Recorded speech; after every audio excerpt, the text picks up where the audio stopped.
So,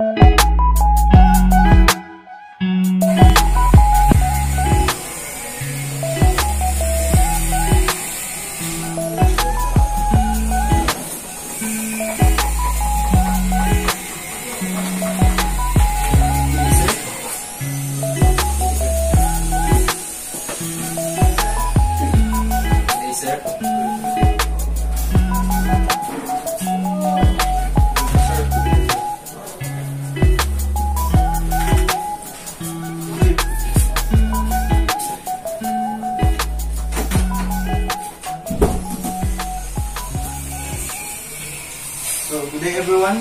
Yes, sir. I appreciate everyone's cooperation for attending our brief toolbox meeting. As part of our main engine, we are going to conduct maintenance after being stopped. So, as it is sport, to conduct a maintenance and repair on our main engine, which is to overhaul the cylinder heads to pull out and check the piston, the liner, and the shell bearings as part of our scheduled maintenance. So in this operation, I, Second Engineer Banhawan, will lead alongside with our Abaw as our tool keeper. Yes, sir. Please ensure that the tools are in good working conditions before being used. Yes, sir. Copy, sir. These as well the tools that we are going to use. Copy, sir.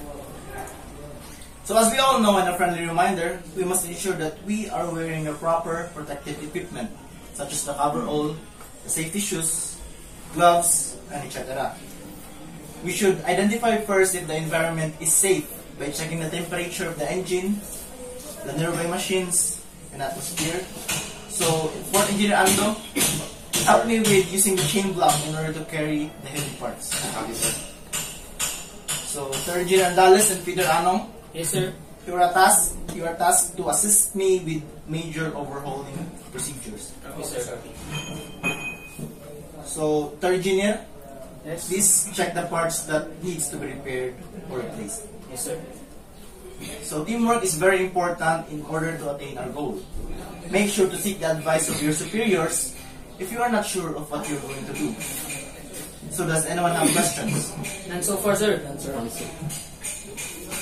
So to review, please cite the tasks assigned to you starting from our oiler to our third engineer.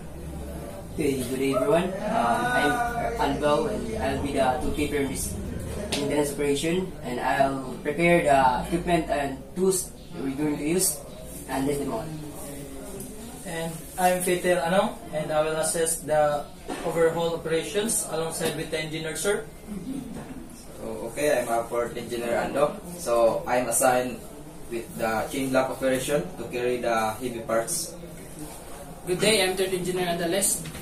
I will assist the overhauling operation, and I will also check the parts that needs to be repaired and replaced. Okay, good. So Chief Engineer Barbosa, do you have something to add? So the process of our toolbox meeting was clear and concise.